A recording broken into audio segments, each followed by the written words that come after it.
Alright, so I'm going to do a tier ranking video for my favorite band, Blind Guardian. I'm only doing studio albums, no live albums, no EPs, no compilations. So alright, as you can see my my rankings list, how I've got it labeled, Lord of the Rings characters. Nice, right? So let's start with the first album, Battalions of Fear. While I love this album, it's a very fun album, and I probably, some of my, like when I first got into Blind Guardian, my rankings probably would differ from a young me to a older me. But I would have to put Battalions of Fear as a Frodo tier. I would like to put it as a Gimli, but as time has gone by, while I still like this album a lot, it does kind of feel a little almost unfinished compared to later albums. Like the album feels just a tad bit too short for me. There's not as much here in the terms of variety, although it's a fun album. I like listening to this full blast while I'm driving, but I do think later they've done better. Follow the Blind, this one 110% would have to at least be a Gimli, and I could almost put this as a Gandalf, and it's just because this was my first Blind Guardian album, so this is my first Blind Guardian experience. And this album is just nothing but fun. It's just fun. It's the fastest. It's the craziest. It's the most ridiculous. I don't know. And I actually love every track on this album, despite the fact that this isn't Blind Guardian at their most musical or the most creative, but you can't beat that fun factor. This is definitely a Gimli. Okay, Tales from the Twilight World. This is the first Blind Guardian album where I feel like they started to find a sound of their own, and it's still got that roughness of the first two albums, and a little bit of those polished ideas of the later albums, but not quite there yet. They're still kind of wanting to play super fast and in your face, which is cool. I love that about Blind Guardian. But this one, for me, I actually, funny enough, I probably listen to Follow the Blind more just because it's more of a fun factor. But this one is a nice alternative to that, because this one's got a little bit more musical sides to it. But I'll have to put this as a Gimli for sure. It's not a huge, it's like musically it's a huge improvement over Follow the Blind, but for me, I don't know. I almost put them equal in a way. So next on my rankings list, we'll go with Somewhere Far Beyond. This one is a huge, massive improvement over their earlier albums. This, while I say like Tales from the Twilight World was them like just starting to find their sound, Somewhere Far Beyond, they found it.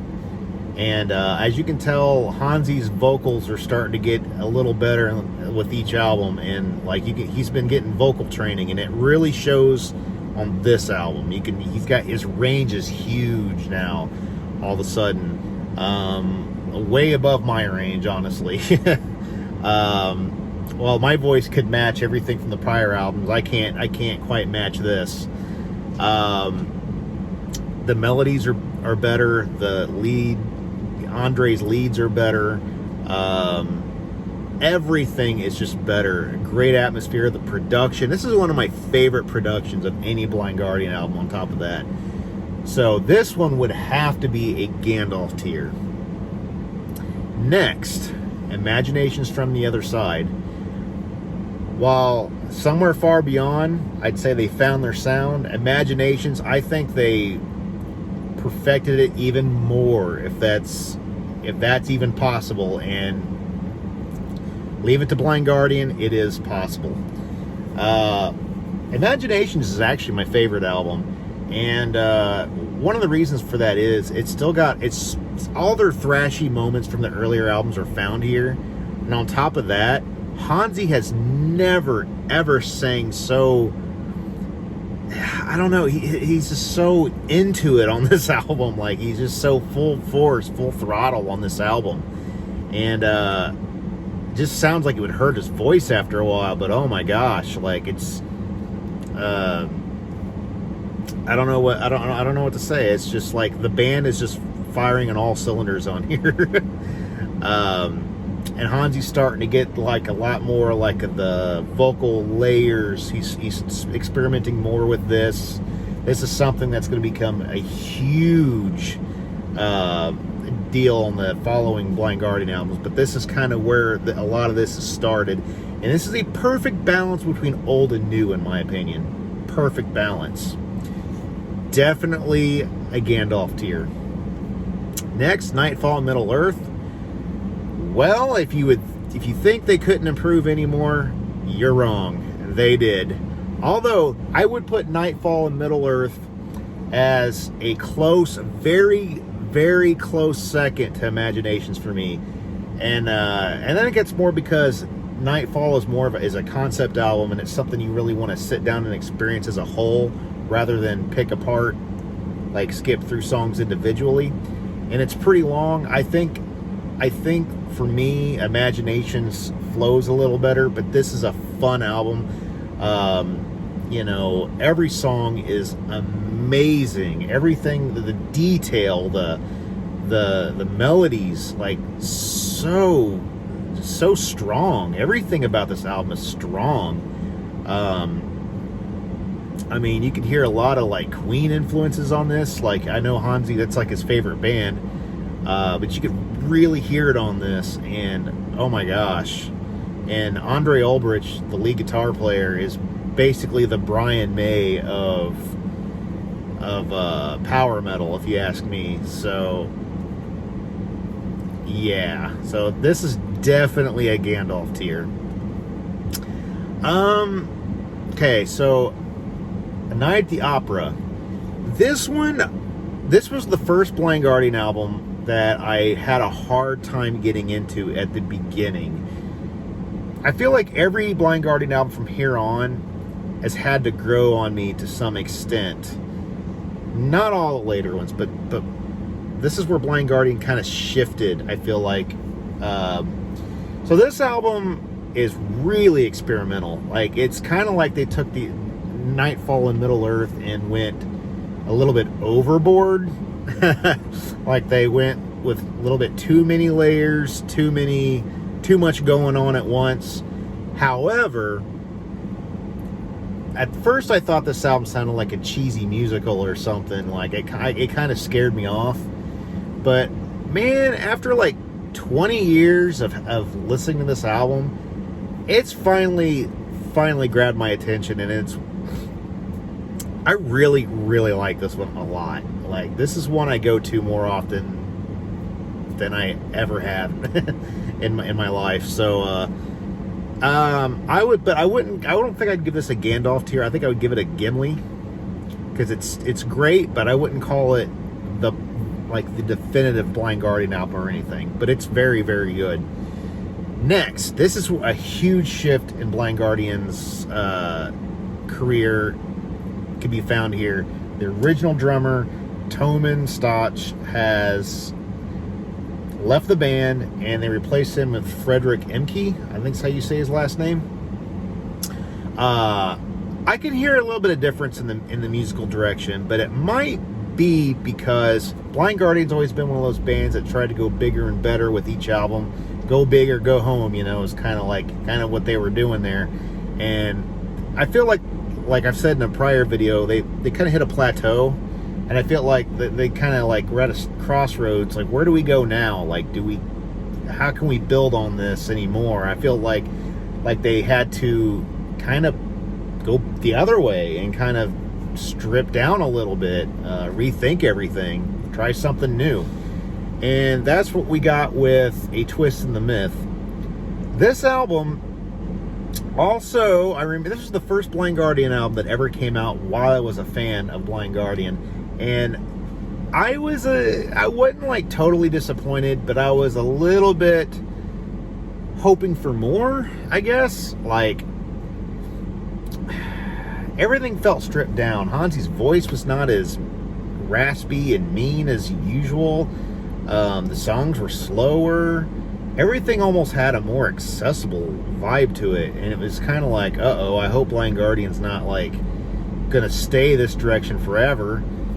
Well, good thing they really didn't. And as time has gone by since, well, this came out like 2006, this album has actually grown on me. It's aged pretty well.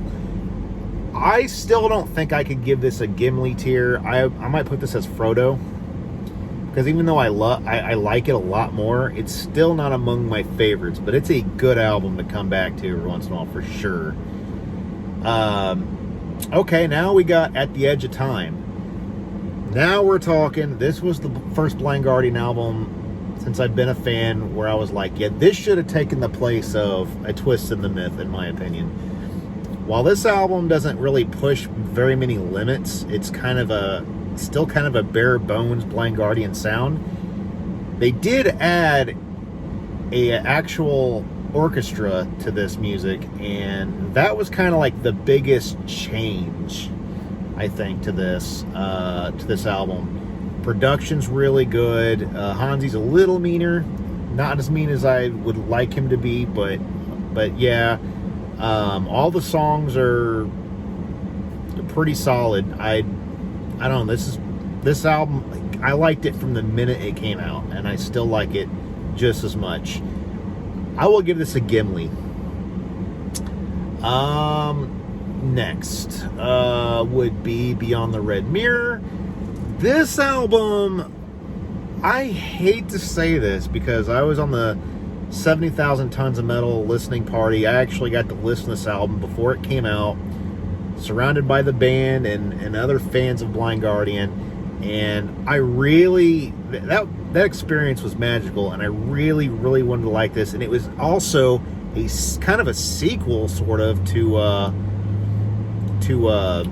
Imaginations from the Other Side, and I thought, man, this is going to be amazing. And this album it wasn't as amazing as I would have hoped. My main problem with this album is it flows so poorly for me for a Blind Guardian album. Like, this flows, usually Blind Guardian albums, they go by quick, like song to song to song. It's like it goes by fast. This one does not, and it's just like the title, or not the title track, but the first opening track. It's just too long and slow. Then you got another fast song after that, and then it goes to more slow songs, and there's just so much slow on here. I mean, there's a few fast songs, but it just slogs really hard, and that's the only thing. And I really don't feel like there's anything about this album except for the fact it's the first Blind Guardian album where they actually detuned their guitars. But other than that, there's nothing really new or fresh about this album. It kind of doesn't stand out, and also has one of the worst productions of a modern Blind Guardian album. Mainly the master job. It's almost like the Death Magnetic of Blind Guardian albums. Now, I don't dislike this album, but this one over time has become one of my least favorites, and I hate to say that. So I might have to put this one on the Sauron tier, just because I have a hard time getting through this one in one listen. Hate to say that, Blind Guardian. I hate to say that, but just how I feel. And then last but certainly but not least, The God Machine, which I reviewed here recently. This album was a refresher. They got the production part completely right. This album, if I had one word to sum up this album, it's fun. I mean, it's got all like the speed of like Follow the Blind and Tales from the Twilight World, but still has all the solid melodies of like Somewhere Far Beyond, and even like some of the melodies, kind of has that more modern Blind Guardian vibe, but with the old school speed. I love this album. This album goes by faster than any of them in their catalog for me. I don't know why. I actually, it always feels like this album's super short, and it's really not. It just goes by so fast because I enjoy it so much. No weak tracks on this one. None. I mean, Destiny could be my least favorite, but even that, it's still good. The whole thing is just so good. So if this ever, like, if the world ended tomorrow, which it could, this, if Blind Guardian's last album was The God Machine, I would be content because I like it that much. So, and oh, by the way, that would also be a well, no, not Gandalf. I'll put it as a Gimli. I'll put it as a Gimli for sure. So, yeah, there's my ranking. Thanks for watching.